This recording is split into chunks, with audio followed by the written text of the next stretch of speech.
Hello दोस्तों, नमस्कार। Way of maths channel में आपका फिर से स्वागत है। मैं हूं एम के गुजर और इस वीडियो में लेके आया हूं उत्तर पश्चिमी रेलवे नॉर्थ वेस्टर्न रेलवे में 9 नवंबर 2024 को एक ट्रेन मैनेजर का पेपर हुआ है, उस पेपर का तीसरा भाग। इस पेपर में 110 क्वेश्चन है, 1 से लेकर के 30 तक पहले भाग में और 31 से लेकर के 60 तक दूसरे भाग में हल करवा दिए हैं। उनका लिंक डिस्क्रिप्शन में आप देख लें। इससे पहले के पेपरों का लिंक भी मैंने डिस्क्रिप्शन में दे रखा है, वहां से आप जरूर देखें। और इस वीडियो में देखेंगे क्वेश्चन नंबर 61 से। देखें, स्क्रीन पर देखें। क्वेश्चन नंबर 61 में लिखा है, ट्रेन मैनेजर के लिए पखवाड़े में आवश्यक न्यूनतम ड्यूटी घंटे कितने हैं। ए में 104 घंटे दे रखा है, बी में 108 दे रखा है, सी में 96 और डी में 102 घंटे दे रखा है। करेक्ट आंसर रहेगा इसका ए, 104 घंटे। करेक्ट आंसर रहेगा इसका ए, 104 घंटे। क्वेश्चन नंबर 62 देखेंगे। एनडब्ल्यूआर के किस सेक्शन पर यात्री ट्रेन अधिकतम 130 किलोमीटर प्रति घंटे की गति से चल सकती हैं। 4 सेक्शन दे रखे हैं, इसमें 130 किलोमीटर की जो फुल स्पीड है, सेक्शनल स्पीड किस सेक्शन में कर दी गई है। ए में दे रखा है PNU Rewari main line, B में दे रखा है अजमेर उदयपुर, सी में दे रखा है जयपुर सवाई माधोपुर और डी में दे रखा है जयपुर रिंगस और रेवाड़ी। इसका करेक्ट आंसर रहेगा ए। एनडब्ल्यूआर के Palanpur Rewari main line section में 130 किलोमीटर प्रति घंटे रफ्तार कर दी गई है यात्री ट्रेनों की। इसलिए क्वेश्चन नंबर 62 का करेक्ट आंसर रहेगा ए। अगला क्वेश्चन देखेंगे। क्वेश्चन नंबर 63 में है, रनिंग भत्ते दे हैं, यानी रनिंग भत्ते किस किस को दिए जाते हैं। ए में लोको पायलट, बी में सहायक लोको पायलट, सी में ट्रेन मैनेजर और डी में ऑल ऑफ दीज। बिल्कुल करेक्ट आंसर रहेगा इसका डी, क्योंकि लोको पायलट, सहायक लोको पायलट और ट्रेन मैनेजर सभी को रनिंग भत्ते दिए जाते हैं। इसलिए 63 नंबर के क्वेश्चन का करेक्ट आंसर रहेगा डी। अगला क्वेश्चन देखेंगे। क्वेश्चन नंबर 64 में है, LSLRD में डी क्या दर्शाता है। LSLRD एक कोच का, यात्री गाड़ी के कोच का कोड होता है। इसमें यह कह रहा है कि डी किसका संकेत है। ए में डिस्टेंट, बी में दिव्यांगजन, सी में डिस्क्वालिफाइड और डी में डायमेंशन। और करेक्ट आंसर रहेगा इसका बी, दिव्यांगजन। करेक्ट आंसर रहेगा इसका बी, डी का मतलब दिव्यांगजन। ध्यान रहे, ए में जो डिस्टेंट दे रखा है, डिस्टेंट एक सिग्नल होता है अपना, जो पी मार्कर से दर्शाया जाता है। डिस्टेंट सिग्नल होता है जो पी मार्कर से दर्शाया जाता है। 64 नंबर के क्वेश्चन का करेक्ट आंसर रहेगा बी, दिव्यांगजन। अगला क्वेश्चन देखेंगे। क्वेश्चन नंबर 65 देखें। प्रारंभिक स्टेशन पर यात्री ले जाने वाली गाड़ी का ब्रेक पावर कितना होना चाहिए। ओरिजिनेटिंग स्टेशन पर, जहां से गाड़ी शुरू होती है, ए में 90%, बी में 80%, सी में 100% और डी में 70%। करेक्ट आंसर रहेगा इसका सी, 100%। यानी प्रारंभिक स्टेशन पर यात्री ले जाने वाली जो गाड़ी है उसका ब्रेक पावर 100% होना चाहिए। 65 नंबर के क्वेश्चन का करेक्ट आंसर हुआ सी। अगला क्वेश्चन देखेंगे। क्वेश्चन नंबर 66 देखें। एनडब्ल्यूआर के महाप्रबंधक कौन है, जनरल मैनेजर कौन है। ए में मदन राम देवड़ा, बी में अशोक माहेश्वरी, सी में अमिताभ और डी में नरसिंह दे रखा है। ए में मदन राम देवड़ा है, वो वर्तमान में पीसीओ में है, principal chief operation manager. B में अशोक माहेश्वरी दे रखा है, जो वर्तमान में एजीएम है, असिस्टेंट जनरल मैनेजर। सी में अमिताभ दे रखा है, जो वर्तमान में जीएम है, जनरल मैनेजर। इस क्वेश्चन के करेक्ट आंसर रहेगा सी। डी में नर्सिंग दे रखा है, जो वर्तमान में पीसीसीएम है, प्रिंसिपल चीफ कॉमर्शियल मैनेजर। यानी कि 66 नंबर के क्वेश्चन का करेक्ट आंसर हुआ सी, अमिताभ। अगला क्वेश्चन देखेंगे, क्वेश्चन नंबर 67 में है, सिग्नल पोस्ट पर ए मार्कर किस सिग्नल को दर्शाता है? किसी सिग्नल पोस्ट पर ए मार्कर हो वो किस सिग्नल का संकेत होता है? क्वेश्चन नंबर 64 में मैंने बताया था, ए में डिस्टेंट दे रखा था। डिस्टेंट सिग्नल का जो पहचान होती है वो पी मार्कर से होती है। 67 नंबर के क्वेश्चन में ए दे रखा है, ए में परमिसिव, बी में मैन्युअली ऑपरेटेड, सी में गेट सिग्नल और डी में ऑटोमेटिक दे रखा है।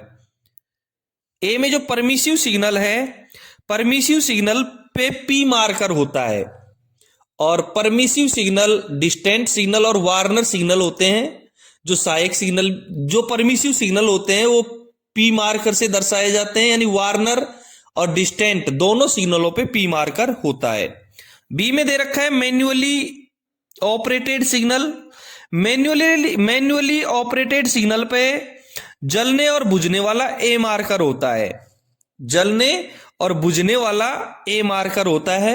यदि वो ऑटोमेटिक चलता है तो वो जल जाता है और मैन्युअली रहता है तो वो जलता नहीं है।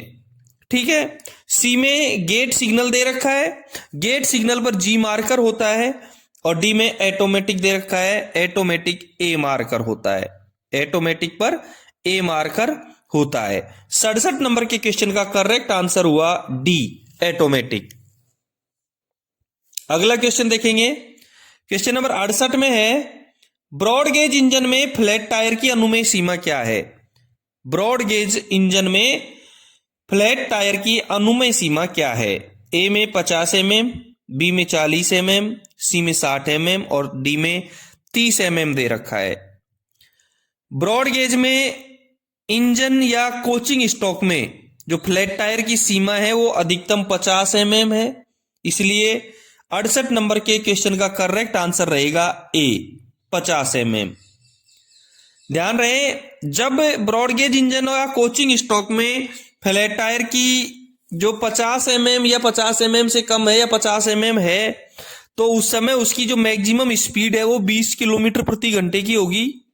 और ब्रॉड गेज में जो गुड्स स्टॉक होता है उसकी जो फ्लैट टायर की सीमा होती है वो अधिकतम 60 mm होती है और उस समय उसकी अधिकतम जो गति है वो 20 किलोमीटर प्रति घंटे होती है। ये ध्यान रखना आप तो कि कोचिंग स्टॉक या इंजन में जब अधिकतम सीमा 50 mm फ्लैट टायर है तो उसकी गति 20 किलोमीटर प्रति घंटे से अधिक नहीं होनी चाहिए। और गुड्स स्टॉक में यदि फ्लैट टायर 60 mm है तो वो मान्य तो है, लेकिन उसकी गति उस समय 20 किलोमीटर प्रति घंटे से अधिक नहीं होनी चाहिए। करेक्ट आंसर रहेगा 68 नंबर के क्वेश्चन का ए, 50 mm। क्वेश्चन नंबर 69 देखेंगे, गेट स्टॉप सिग्नल की पहचान क्या है? अभी बताया है मैंने 67 नंबर के क्वेश्चन का सी। गेट स्टॉप सिग्नल की पहचान क्या है? ए में जी मार्कर दे रखा है, बी में पी मार्कर दे रखा है, सी में सी मार्कर और डी में ए मार्कर। ए में जो जी मार्कर दे रखा है करेक्ट आंसर यही रहेगा, जी मार्कर गेट स्टॉप सिग्नल का संकेत है। बी में पी मार्कर दे रखा है, पी मार्कर परमिसिव सिग्नल का संकेत होता है, पहचान होती है, जो डिस्टेंट या वार्नर सिग्नल पर लगाया जाता है। सी में सी मार्कर दे रखा है जो कॉलिंग ऑन सिग्नल का संकेत होता है और डी में ए मार्कर लगाया गया है जो ऑटोमेटिक सिग्नल का संकेत होता है। पी से परमिसिव, सी से कॉलिंग ऑन, ए से ऑटोमेटिक और जी से गेट। याद रखने में कोई दिक्कत नहीं आएगी। G means gate, P means permissive, C means calling on, A means automatic. तो 69 नंबर के क्वेश्चन का करेक्ट आंसर हुआ ए। कि अगला क्वेश्चन देखेंगे, क्वेश्चन नंबर 70। बीएलसी सेट में कितने वैगन होते हैं? बीएलसी सेट में कितने वैगन होते हैं? बीएलसी रैक यदि आपने देखा है तो उसमें एक सेट होता है, अलग अलग सेट होते हैं। एक सेट में कितने वैगन होते हैं? ए में 5 दे रखा है, बी में 6, सी में 4 और डी में 2। और करेक्ट आंसर रहेगा इसका ए। बीएलसी सेट में 5 वैगनों का एक सेट होता है। 70 नंबर के क्वेश्चन का करेक्ट आंसर हुआ ए, 5। अगला क्वेश्चन देखेंगे, क्वेश्चन नंबर 71 देखें। आमतौर पर एलएचबी स्टॉक से चलने वाली ट्रेनों में स्वीकृत भार कितना होता है? एलएचबी आया है तो एलएचबी का फुल फॉर्म भी इस पेपर में पूछा गया है, link of man Bush. In stock से चलने वाली जो ट्रेन है, यात्री ट्रेन, उसका अधिकतम भार, अधिकतम कितने डिब्बे होते हैं? ए में 20 कोच, बी में 22 कोच दे रखा है, सी में 23 कोच और डी में 24 कोच दे रखा है। एलएचबी स्टॉक में अधिकतम जो भार स्वीकृत होता है वो होता है 22 कोचों का, यानी कि 71 नंबर के क्वेश्चन का करेक्ट आंसर रहेगा बी, 22 कोच। अगला क्वेश्चन देखेंगे, क्वेश्चन नंबर 72 में है पीएसआर कहां पाए जाते हैं? पीएसआर कहां पाए जाते हैं? सबसे पहले पीएसआर की फुल फॉर्म बताता हूं। पीएसआर की फुल फॉर्म होती है permanent speed restriction. Permanent speed restriction. एक होता है टीएसआर, टेम्परेरी स्पीड रेस्ट्रिक्शन। अब ये कहां पाया जाता है? ए में टीएजी दे रखा है, बी में एसडब्ल्यूआर, सी में डब्ल्यूटीटी और डी में पीटीटी दे रखा है। बी में जो एसडब्ल्यूआर है उसका फुल फॉर्म होता है स्टेशन वर्किंग रूल। सी में जो डब्ल्यूटीटी दे रखा है इसका फुल फॉर्म होता है वर्किंग टाइम टेबल। और डी में पीटीटी दे रखा है, इसका फुल फॉर्म होता है पैसेंजर टाइम टेबल। पीएसआर यानी परमानेंट स्पीड रेस्ट्रिक्शन डब्ल्यूटीटी में पाए जाते हैं। परमानेंट स्पीड रेस्ट्रिक्शन है वो डब्ल्यूटीटी में पाए जाते हैं। और जो लोको पायलट को डब्ल्यूटीटी से याद करके यानी डब्ल्यूटीटी से देख करके ही गाड़ी चलाने में सहयोग प्रदान करते हैं। और जो टेम्परेरी स्पीड रेस्ट्रिक्शन है वो T409 यानी कि सामान्य सतर्कता आदेश के द्वारा स्टेशनों से लोको पायलट को जारी किए जाते हैं। 72 नंबर के क्वेश्चन का करेक्ट आंसर हुआ सी, डब्ल्यूटीटी। अगला क्वेश्चन देखेंगे, क्वेश्चन नंबर 73 में है किसी बाधित खंड पर आगे बढ़ते समय दूसरी ट्रेन की गति क्या होगी? किसी बाधित सेक्शन में आगे बढ़ते समय दूसरी ट्रेन की गति क्या होगी? ए में 8 किलोमीटर प्रति घंटे, बी में 10 किलोमीटर प्रति घंटे दे रखा है और सी में 15 किलोमीटर प्रति घंटे और डी में 25 किलोमीटर प्रति घंटे। ध्यान रहे, अवरुद्ध ब्लॉक सेक्शन में होता है उसमें जो गाड़ी भेजी जाती है या सहायता इंजन या इंजन जो भेजा जाता है उसकी गति दिन और दृश्यता साफ होने पर 15 किलोमीटर प्रति घंटे से अधिक नहीं होनी चाहिए और रात या दृश्यता साफ न होने पर 10 किलोमीटर प्रति घंटे से अधिक नहीं होनी चाहिए। लेकिन यदि दूसरी गाड़ी भेजी जा रही है, दूसरी सहायता गाड़ी या इंजन भेजा जा रहा है तो उसकी गति 8 किलोमीटर प्रति घंटे से अधिक नहीं होनी चाहिए। इसलिए 73 नंबर के क्वेश्चन का करेक्ट आंसर रहेगा ए, 8 किलोमीटर प्रति घंटे। 73 नंबर के क्वेश्चन का यानी कि सीधा सा याद रखना है 15, 10 और 8।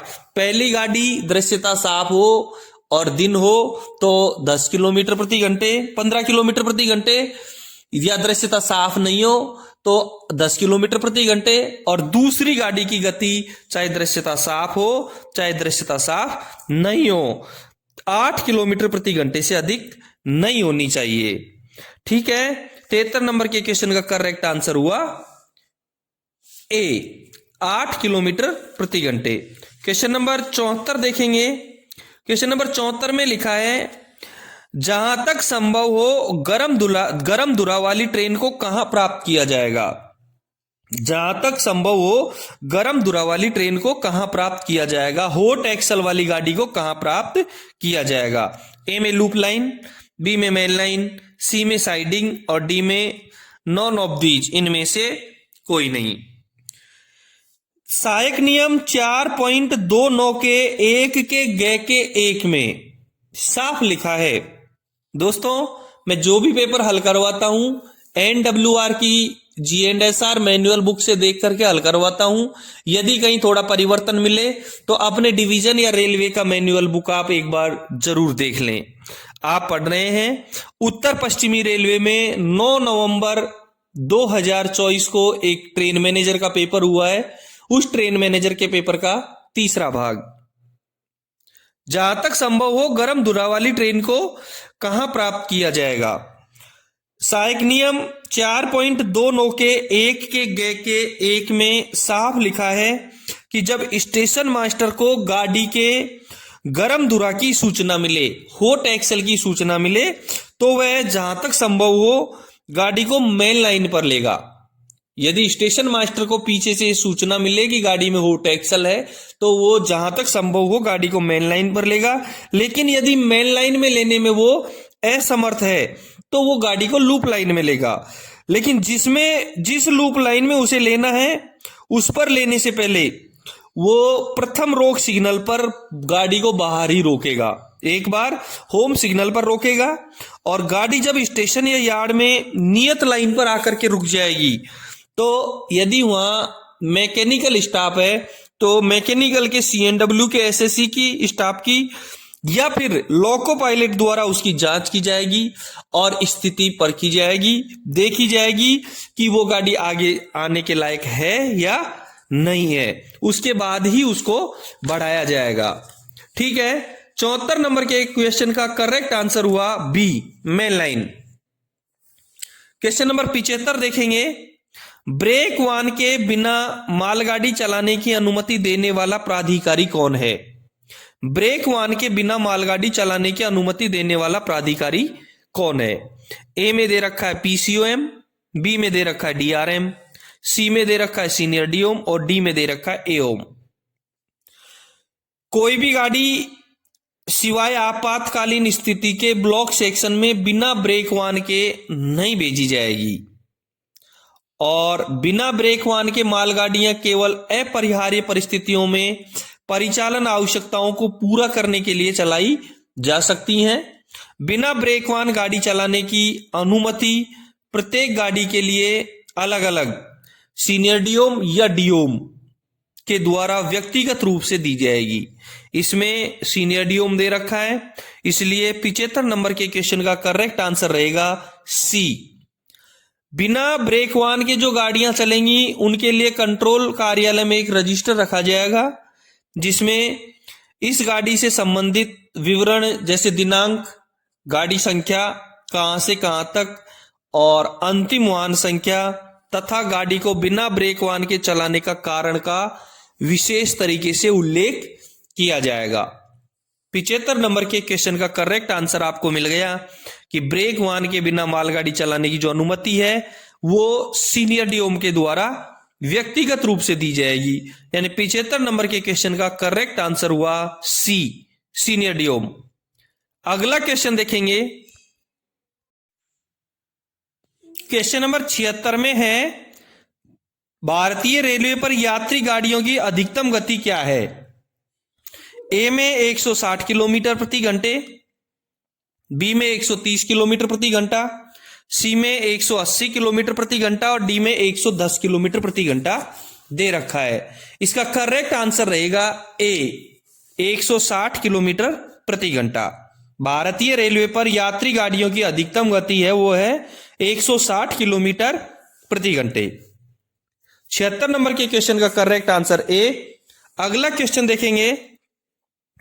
क्वेश्चन नंबर 77 में है यात्री रेलगाड़ी द्वारा स्पाड की दुर्घटना SPAD signal passed at danger की दुर्घटना को दुर्घटना की किस श्रेणी में वर्गीकृत किया गया है। ए में P1, बी में H, सी में G और डी में H2। सांख्यिकी प्रयोजन के लिए दुर्घटनाओं को I और E को छोड़ करके A से R तक यानी कि 16 भागों में वर्गीकृत किया गया है। P में साधारण दुर्घटनाएं आती हैं, F, G और H में जो दुर्घटनाएं हैं वो सांकेतिक दुर्घटनाएं हैं जिनमें स्पाड की जो दुर्घटना है वो H1 की श्रेणी में आती है। इसलिए 77 नंबर के क्वेश्चन का करेक्ट आंसर हुआ बी, H1। 77 नंबर के क्वेश्चन का करेक्ट आंसर हुआ बी, H1। अगला क्वेश्चन देखेंगे। क्वेश्चन नंबर 78 में है, किसी दुर्घटना को गंभीर दुर्घटना कब माना जाता है? गंभीर दुर्घटना कब माना जाता है?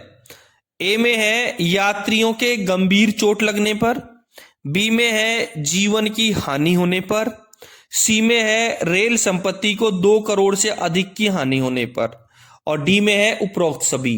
करेक्ट आंसर रहेगा इसका डी।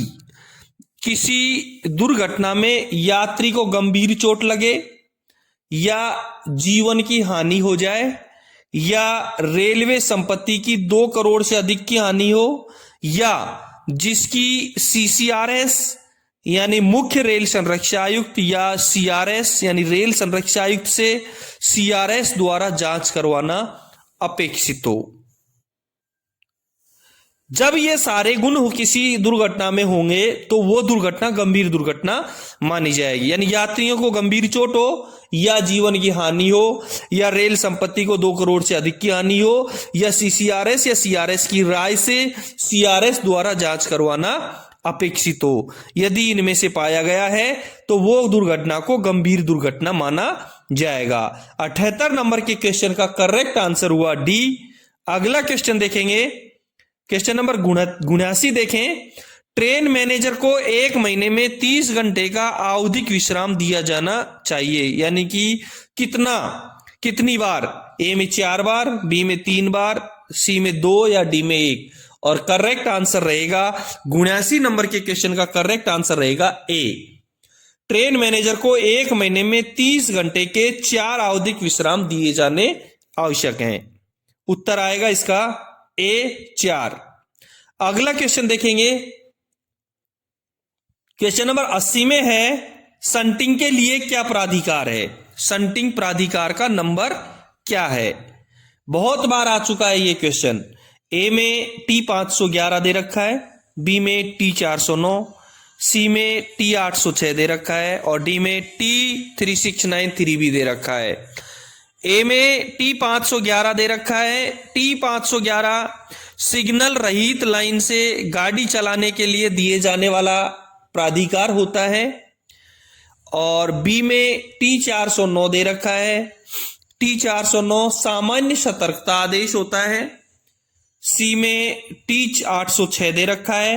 T806 संटिंग आदेश होता है, जो संटिंग के लिए दिया जाने वाला एक प्राधिकार होता है, और डी में 3693 भी दे रखा है।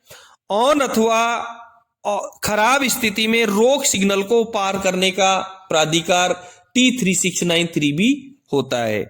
ठीक है, 80 नंबर के क्वेश्चन का करेक्ट आंसर हुआ सी, T806। अगला क्वेश्चन देखेंगे।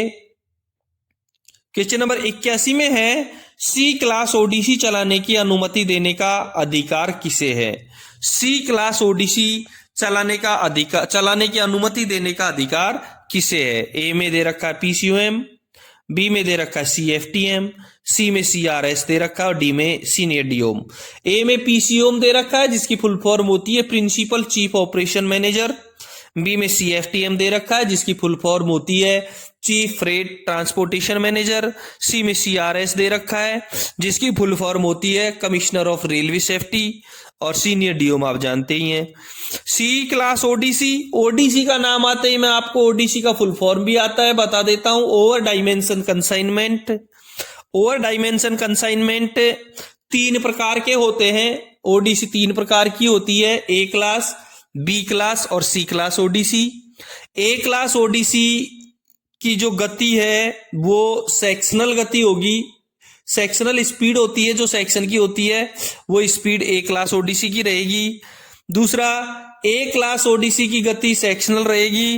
बी क्लास ओडीसी की गति 40 किलोमीटर प्रति घंटे रहेगी। बी क्लास ओडीसी की ब्रॉड गेज में बता रहा हूं, बी क्लास की 40 किलोमीटर प्रति घंटे। मीटर गेज या नैरो गेज में बी क्लास ओडीसी की गति 25 किलोमीटर प्रति घंटे रहेगी, और सी क्लास ओडीसी की गति ब्रॉड गेज में 25 किलोमीटर प्रति घंटे, और मीटर गेज में भी 25 किलोमीटर प्रति घंटे, लेकिन नैरो गेज में इसकी गति 15 किलोमीटर प्रति घंटे रहेगी।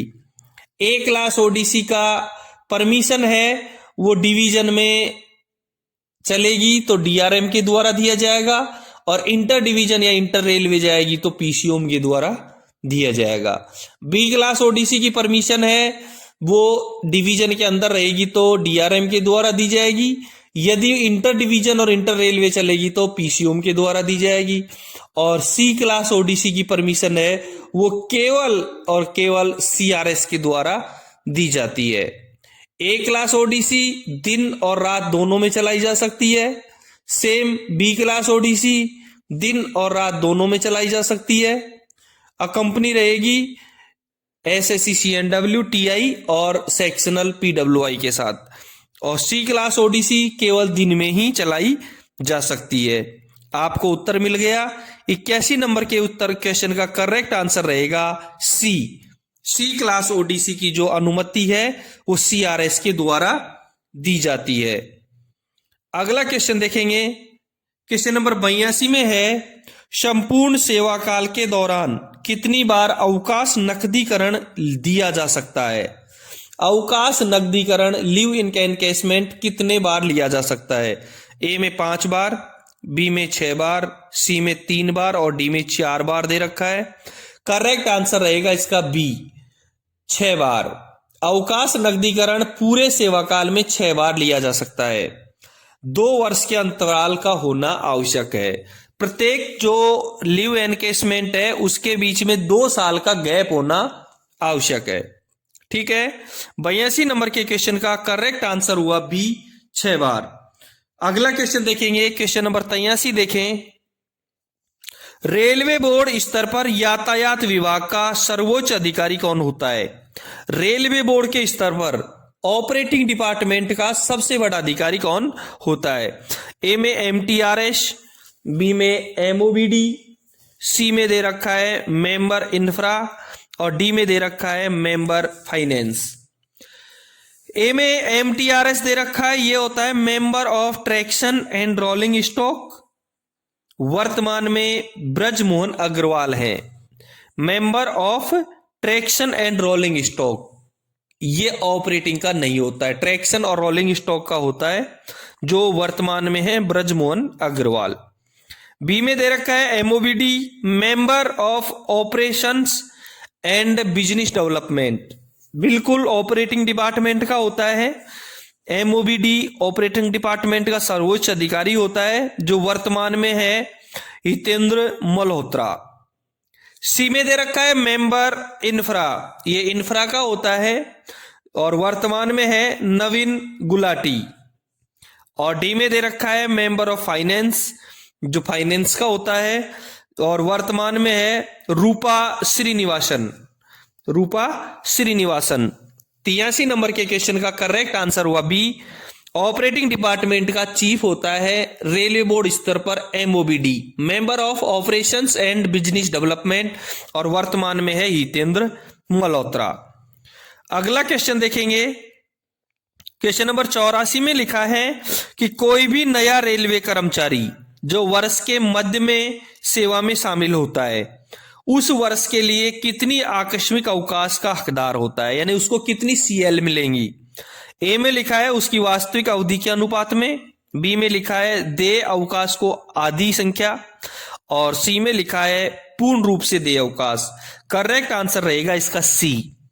यदि कोई कर्मचारी कभी भी रेलवे नौकरी में सम्मिलित हुआ हो उसको उस वर्ष की पूरी अवकाश मिलेंगी, यानी सीएल है वो उसको पूरी मिलेंगी। इसलिए इसका करेक्ट आंसर 84 नंबर के क्वेश्चन का करेक्ट आंसर रहेगा सी। क्वेश्चन नंबर 85 देखेंगे, बाधित लाइन पर ट्रेन को रिसीव करने के लिए किस सिग्नल का प्रयोग किया जाता है। बाधित लाइन पर यदि ट्रेन को रिसीव करना है तो किस सिग्नल का प्रयोग किया जाएगा। ऑथोरिटी का सबको पता है T509 यूज किया जाएगा, लेकिन सिग्नल कौन सा यूज किया जाएगा। ए में दे रखा है होम सिग्नल, बी में दे रखा है कॉलिंग ऑन, सी में दे रखा है स्टार्टर सिग्नल और डी में दे रखा है LSS last stop signal. Last stop signal. इस क्वेश्चन का करेक्ट आंसर रहेगा बी, कॉलिंग ऑन सिग्नल। बाधित लाइन पर ट्रेन को रिसीव करने के लिए कॉलिंग ऑन सिग्नल का प्रयोग किया जाएगा। ध्यान रहे, कॉलिंग ऑन सिग्नल का जो उल्लेख है वो सामान्य नियम 3.13 में किया गया है। कॉलिंग ऑन सिग्नल ऑन स्थिति में कोई बत्ती नहीं दिखाता है, नो लाइट रहता है। Calling on signal of position में एक छोटी पीली बत्ती दिखाता है और लोको पायलट को एक निर्देश देता है कि रुको, सतर्कता पूर्वक आगे बढ़ो और किसी भी अवरोध से पहले रुकने के लिए तैयार रहो। और कॉलिंग ऑन सिग्नल अंतिम रोक सिग्नल को छोड़ करके किसी भी सिग्नल के नीचे लगाया जा सकता है। ध्यान रहे, यदि किस कॉलिंग ऑन सिग्नल को डिपार्चर सिग्नल के नीचे लगाया जाएगा तो पीसीओएम की अनुमति लेना आवश्यक है। ठीक है, बाधित लाइन पर ट्रेन को लेने के लिए कॉलिंग ऑन सिग्नल का प्रयोग किया जाएगा। क्वेश्चन नंबर 85 का करेक्ट आंसर रहेगा बी।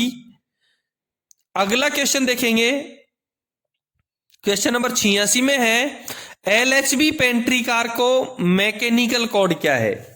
एलएचबी पेंट्री कार का मैकेनिकल कोड क्या है। ए में दे रखा है LWLRRM, बी में दे रखा है LSLRD, सी में दे रखा है WCB और डी में दे रखा है LWCBAC। LWLRRM जो होता है वो होता है LHB vestibule luggage guard cum generator van with coil spring. और बी में LSLRD ये होता है LHB second class cum luggage and brake van with दिव्यांगजन compartment with 140 kN air spring.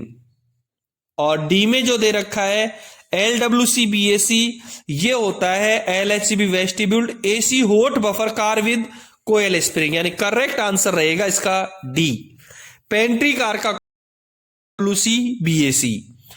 LHB जो पेंट्री कार होता है उसका मैकेनिकल कोड रहेगा डी। अगला क्वेश्चन देखेंगे, क्वेश्चन नंबर 87 में है कौन सा पहलू डिस्टेंट सिग्नल्स में नहीं होता है। डिस्टेंट सिग्नल में कौन सा पहलू नहीं होता है। ए में 1 येलो लाइट, बी में ग्रीन लाइट, सी में रेड लाइट और डी में double yellow light. Distant signal में 4 बत्ती होती हैं, डिस्टेंट सिग्नल में 3 बत्ती होती हैं। सबसे ऊपर येलो होता है, उसके नीचे ग्रीन होता है और सबसे नीचे भी येलो होता है। वो सिंगल येलो लाइट दर्शा सकता है, ग्रीन लाइट दर्शा सकता है और डबल येलो लाइट दर्शा सकता है। रेड लाइट डिस्टेंट सिग्नल में नहीं होता है। ठीक है, 87 नंबर के क्वेश्चन का करेक्ट आंसर हुआ सी। अगला क्वेश्चन देखेंगे, क्वेश्चन नंबर 88 में है कंटिन्यूटी टेस्ट के दौरान मालगाड़ी का ट्रेन मैनेजर कितना प्रेशर गिराता है। ए में 1 किलोमीटर प्रति वर्ग सेंटीमीटर, बी में 1.6 किलोमीटर प्रति वर्ग सेंटीमीटर और सी में 5 किलोमीटर प्रति वर्ग सेंटीमीटर लिखा हुआ है। और करेक्ट आंसर रहेगा इसका 1। कंटिन्यूटी टेस्ट के दौरान मालगाड़ी का जो ट्रेन मैनेजर है वो 1 किलोग्राम प्रति वर्ग सेंटीमीटर 1 किलोग्राम प्रति वर्ग सेंटीमीटर प्रेशर गिराता है। इसमें मिसप्रिंट हो गया है, किलोमीटर किलोमीटर लिखा हुआ है लेकिन ये केजी पढ़ना है आपको। किलोमीटर लिखा है लेकिन किलोग्राम को पढ़ना है आपको, गलती से मिसप्रिंट हो गया है। 18 का करेक्ट आंसर रहेगा ए। अगला क्वेश्चन देखेंगे 89 नंबर का, एनडब्ल्यूआर पर अधिकृत अधिकारी कौन है। एनडब्ल्यूआर पर अधिकृत अधिकारी कौन है। ए में जीएम, बी में पीएफए, सी में सीपीटीएम और डी में पीसीओएम दे रखा है। सामान्य नियम 1.02 के 5 में प्राधिकृत अधिकारी का उल्लेख किया गया है, जिसमें लिखा है रेल प्रशासन के साधारण या विशेष आदेश द्वारा नाम से अथवा पद के आधार पर अनुदेश देने या कोई अन्य कार्य करने के लिए सशक्त किए गए किसी व्यक्ति से है। यानी प्राधिकृत अधिकारी का जो अभिप्राय है वो रेल प्रशासन के साधारण या विशेष आदेश द्वारा नाम से अथवा पद के आधार पर अनुदेश देने या कोई अन्य कार्य करने के लिए सशक्त किए गए किसी व्यक्ति से है। इसी के नीचे सामान्य नियम 1.02 के 5 में लिखा है कि प्रमुख मुख्य परिचालन प्रबंधक यानी पीसीओएम अपने पद के आधार पर प्राधिकृत अधिकारी है एवं वे सहायक नियमों को जारी, संशोधन और परिवर्तन अथवा निरस्त करने के लिए भी सशक्त है। करेक्ट आंसर हो गया 89 नंबर के क्वेश्चन का डी, प्राधिकृत अधिकारी पीसीओएम।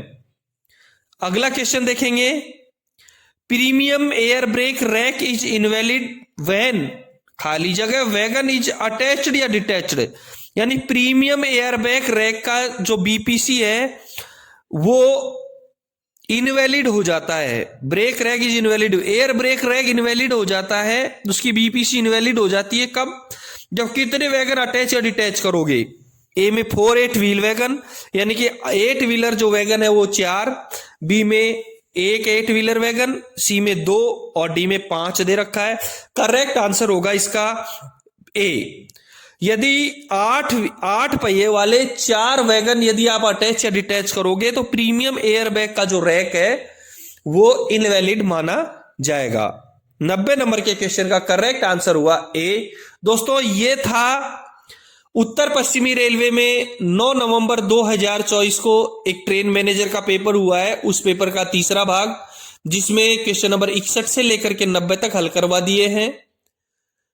इससे पहले का पहला और दूसरा भाग हल करवा दिया है, उसका लिंक मैंने डिस्क्रिप्शन में दे रखा है, वहां से आप जरूर देखें। और इससे अगला क्वेश्चन नंबर 91 से अगला भाग में हल करवाऊंगा।